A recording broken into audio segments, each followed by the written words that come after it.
Hi mga ka-backyard, welcome back again to my channel. So for today's video, titingnan natin ang aking incubator dahil pang third clutch na to na pagsalang natin ng itlog dito.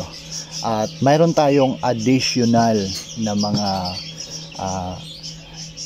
sisiw sa ating manukan ngayon.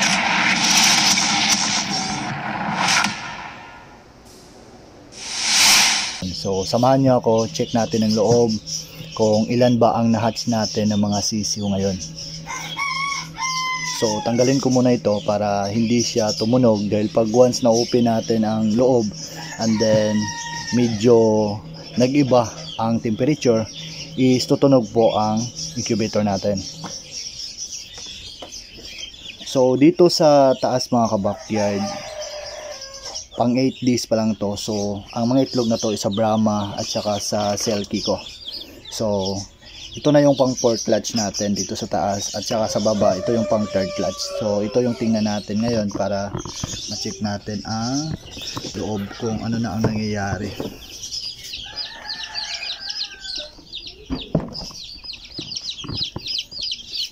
So ayan mga ka-backyard, meron na tayong mga sisiw ngayon. So ito po sila. Ito yung dagdag sa ating manukan. So mayroon pong dalawang Brahma dito mga ka-backyard. So ito Brahma po ito. Ayan. Tsaka itong isa Brahma din yan. So bilangin natin ang ating mga nadagdag na manok sa ating munting manukan ngayon. So isa, dalawa, tatlo, apat, lima, 6, 7, 8, 9, 10,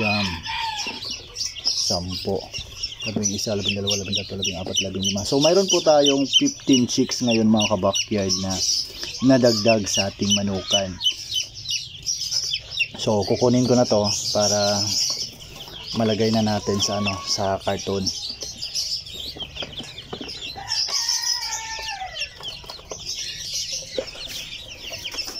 So ayan, ganito po kaganda ang ating mga bagong hatch ngayon sa incubator. So mayroon po tayong 15 chicks. Ayan.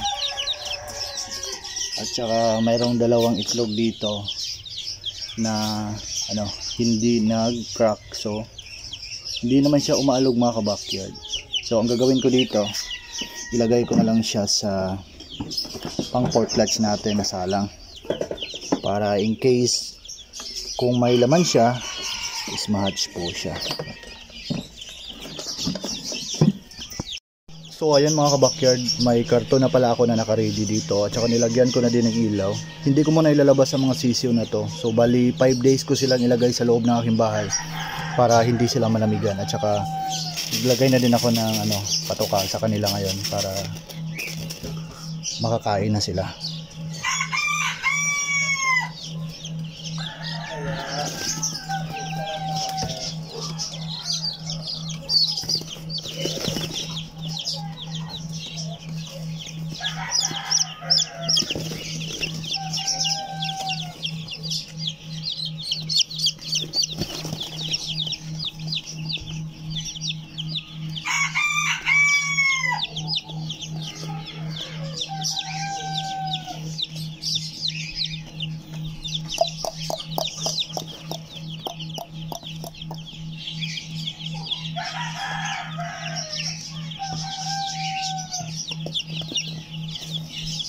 So baka nagtataka kayo mga ka-backyard na hindi ako naglagay ng tubig sa kanila. So mamaya pagkatapos kong mamigay ng pagkain doon sa likuran ko, dahil mayroon po ako doong mga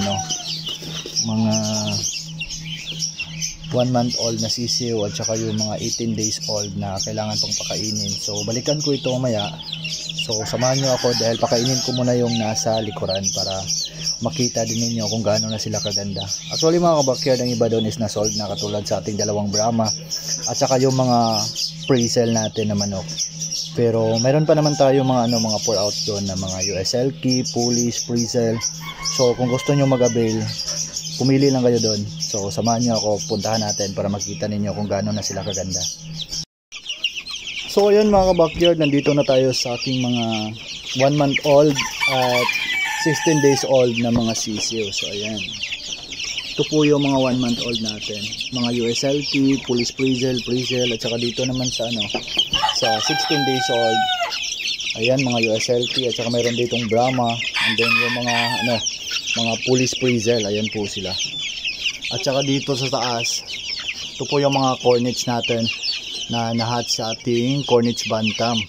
Hindi ko na-update sa inyo ang pag-hatch dito dahil medyo na busy ako. So ngayon ipapakita ko na lang sa inyo. So 5 po sila mga ka-backyard, ayan. Tsaka medyo malalaki na din sila. Nakikita na natin ang kanilang kagandahan. Tsaka dito sa taas, dito yung mga naked neck at tsaka itong mga Polish. Ayan. Napakaganda po ng Polish natin mga ka-backyard. Kitang-kita natin ang kagandahan ng kanyang crest. So ngayon mamimigay ako ng pagkain sa kanila dahil nagugutom na po sila.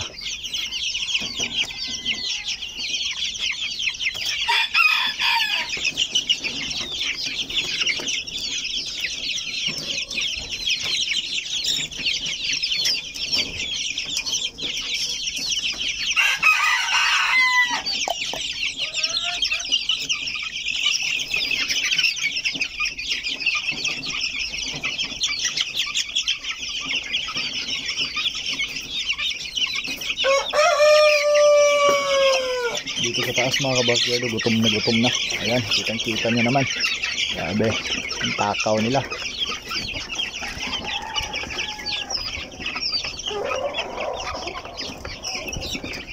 So ganito po katakaw kumain ng aking mga alagang manok dito mga ka-backyard. So pag gusto ninyong mag-avail, gusto ninyong bumili, so no need to worry na dahil malalakas po kung kumain ng mga manok na to. So sure na mabubuhay talaga sila sa inyo. At saka ang ganda din nilang gawing pang pet sa bahay natin dahil napakaganda po ng kanilang mga postura. Lalong-lalo na yung mga USLT natin at saka itong mga naked neck natin. So ayan. Napakaganda po nila mga backyard. At saka itong mga Polish natin. So ayan. Kitang-kita nyo naman ang ganda po ng crest nila.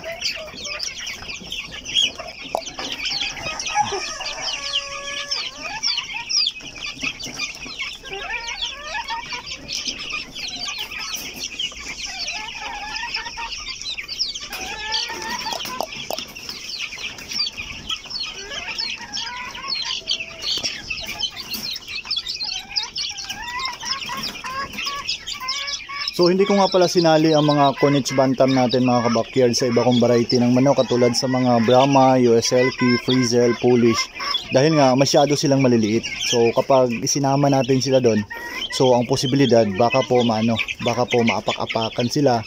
So maaari pa silang magka-injured. So ang ginawa ko, dito ko sila inilagay sa aking double cage. So sila lang pong 5 dito.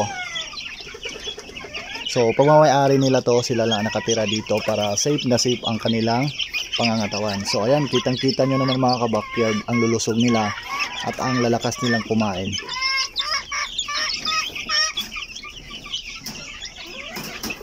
At saka ang maingay dito mga ka-backyard, itong NGB ko muna parisan. Ayan. Itong modern game bantam ko. So hindi ko muna sila isinalang for breeding dahil kinokondisyon ko muna ito. At saka dito sa kabilang kwarto, nandito yung mga 16 days old na mga pansy chicken. So mayroon po ditong Polish Frizzle at saka Brahma. Ayan. So kung sino po ang gustong mag-avail sa inyo, gustong bumili, so nasa taas po ang aking FB page. So mag-PM lang kayo sa akin dahil pour out ko po ang lahat ng mga sisiyo na to. So marami po tayong mapagpipilian mga ka-backyard na mabili dito. Actually, nasa 50 pieces po ang mga sisiyo natin dito. Kasama na yung bagong na-hatch sa incubator natin. So, ayan. So, kung gusto niyo bumili ng mga 1 month old, 16 days old, so pour out ko po ang lahat ng mga nakikita nyo dito. So, tamang-tama, malapit na ang Pasko. Maganda itong pangregalo sa mga minamahal natin na mga importante sa ating buhay. So, ito, napakaganda po nila. So mga USLT po ito dito at saka mayroon din isang Polish na sinama ko. So hinati ko nga pala sa 5 kwarto ang mga sisiw ko. So ito mga 1 month old ito. Saka dito. Ayan, 1 month old to. Saka dito sa taas 1 month old. At saka dito sa baba mga 16 days old na po sila. Ayan. So hinati ko din sila sa dalawa dahil 24 pieces po ito. So kapag isinama ko sila dito sa isang lalagyan, so ang tendency po baka magka-injured po yung ibang sisiyo. So ang ginawa ko, hinati ko sila para medyo maluwag ang kanilang gagalawan sa loob.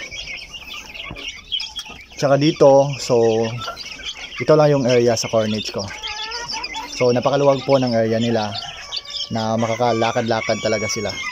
So kung gusto nyo mag-avail ng Corniche mga ka-backyard, pwede naman kayong mag-PM sa akin dahil pour out ko naman ang lahat ng to. So sure na po sila na mabubuhay kapag nag-avail kayo dahil malalaki na po sila. At saka kitang-kita nyo naman ang lakas po nilang kumain. So dito na magtatapos ang video ko mga ka-backyard. Maraming salamat sa panonood at kung bago ka pa lang sa aking YouTube channel, don't forget to like, share and subscribe para lagi kang updated sa mga lalabas ko pang videos patungkol sa aking mga alaga.